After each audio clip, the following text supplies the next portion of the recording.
Our first award is the Charlie Chaplin Britannia Award for Excellence in Comedy, presented by Jaguar Land Rover.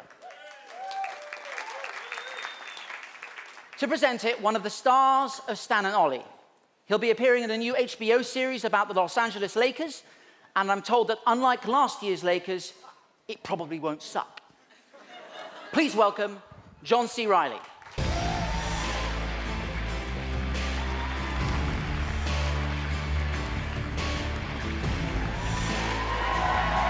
Hello. Where is Steve, anyway? There you are. Oh, perfectly located. Good evening, ladies and gentlemen. I'm here to present Steve Coogan with the Charlie Chaplin Britannia Award for Excellence in Comedy. This award is richly deserved by Steve, and it is especially poignant to present this to him since he and I recently portrayed Stan Laurel and Oliver Hardy in the film Stan and Ollie.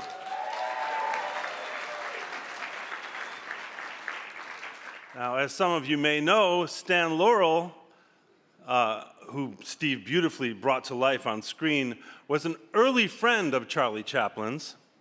And in fact, they performed together in the music hall shows of Fred Carno and traveled together by steamship to America for the first time and shared a dressing room during their stage performing days.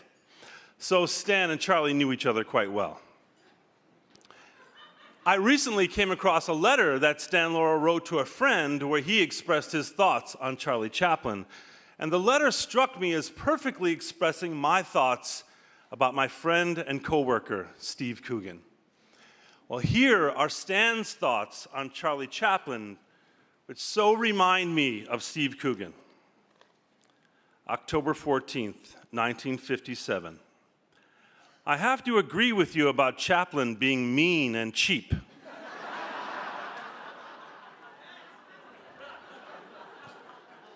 He never, to my knowledge, had any consideration for anybody, financially or otherwise.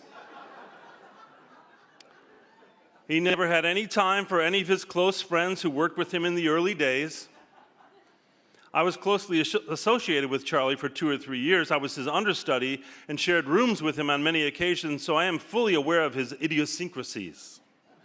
He was a very eccentric character, composed of many moods, at times of insanity, which I think developed further when he achieved fame and fortune.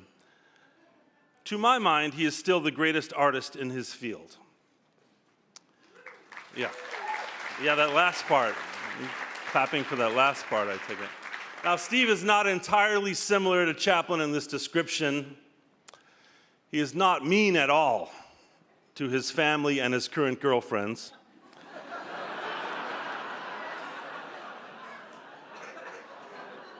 Nor is he cheap, as evidenced by his extensive collection of expensive sports cars, which he alone is allowed to drive. As for financial help to his friends, I know for a fact that Steve has made Rob Brydon much wealthier than he would have been without meeting him. And as for insanity, well, I think the police record speaks for itself. But aren't we all a little crazy in this business? Steve, some of us just get caught, you know. His many moods on set ranged from peevishness at the amount of milk in the tea brought to him, to jealousy about not having more prosthetics so he could, as he put it, compete with fat ass over here, to smug self-satisfaction on the many days he was called later than me and went home earlier because of my long makeup process. However, the final quote from Stan on Chaplin unfortunately rings truest of all. I must begrudgingly admit here publicly that Steve Coogan is, in fact, the greatest artist in the comedy field, in my opinion.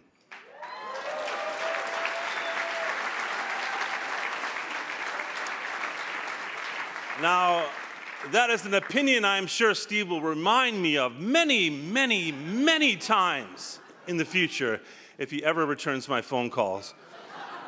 But all this aside, I must add that I have found in Steve a true friend and a brother. Our bond was forged in the sweaty rehearsal halls of London and on stage in some of the same theaters where Laurel and Hardy themselves performed. I've never met someone with a more acute sense of comedy and how to successfully build it. He's a rogue, he's a charmer, he's one of the kindest people I've ever met, and one of the best actors I have ever worked with in drama or comedy. The words of the great Alan Partridge, I think, sum up our time together best. Well, Sonia, that was classic intercourse. So if you're still unsure of how funny this great man is, have a look at this clip reel, which was carefully vetted and obsessed over by Steve himself. This is a very, very difficult question. It's hard to sum him up. I need to think about that. I would describe Steve as middle-aged Manchester man. It's technically accurate. And go! He's different characters, different voices. I could see how brilliant Steve was. he made me laugh so much. I knew he would behave because he'd be frightened of Judy. No, I've got a bathrobe, Philomena. He puts himself out there, and everything is for the art of the piece. The first time we ever worked together, he was completely naked. I told you never to interrupt me when I'm working. Yeah, sorry about that. That was your one responsibility, Ned. Steve Coogan. Oh! What a queer fish. Hello. The footage I'm about to show you is of a man I don't recognise. Working with Steve in the room, there's good and bad. I'll tell you what the bad is. He's such a faffer.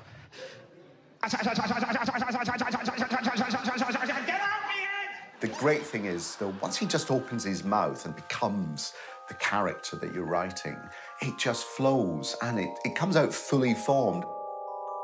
I think the thing we forget about Alan Partridge and what Steve has done with Alan is that this is a character who's stayed fresh for nearly 30 years. Hello, security. I am an arsonist with a big box of matches. Please can I come in to set fire to the staff? Unbelievable.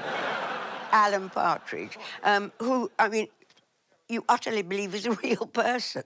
Are you Alan Partridge?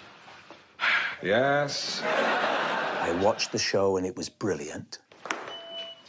This is a romantic tribute to a lovely lady over there with orange hair and a cigarette in her mouth. You know, he was doing character comedy and he's very good.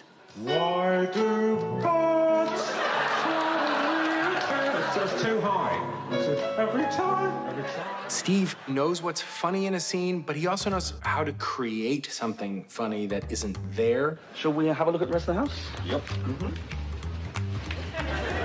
Yes, it's an extender. Yeah. I do like that toilet. Yeah. What's this little sink here? That's a rinser. Yeah, get rid of it. It's a terrible thing to say, but I knew he wanted to grow up. I knew he wanted to do something different. Should be a reservation under the name Coogan.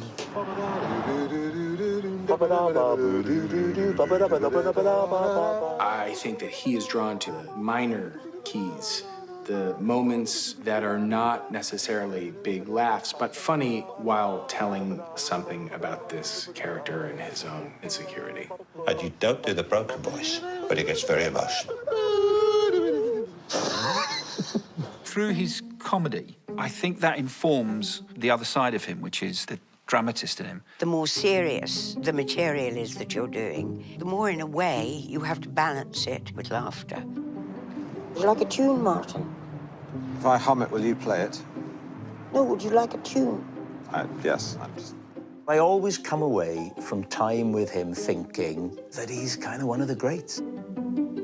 You know, his Stan Laurel was bloody brilliant, wasn't it? I think all performers are unique, but Charlie Chaplin, great comedian. Steve Coogan, great comedian. They both understand how perfect it is to do little to make somebody laugh a lot. Comedians take kind of half a step back and watch the world and think about it and reflect it back on us and point out what's funny. You've come full circle. The end of all our exploring will be to arrive where we started and know the place for the first time. Oh, that's lovely, Martin. Did you just think of that? No, it's T.S. Eliot. Oh, well, never mind. It's still very nice. Steve, tonight you're getting the Charlie Chaplin Britannia Award. Nobody deserves it more than you. Well done. Many congratulations. It's absolutely been a joy and a privilege to have worked alongside you all these years. Congratulations on the award. And then just insert something funny here that Steve would have come up with.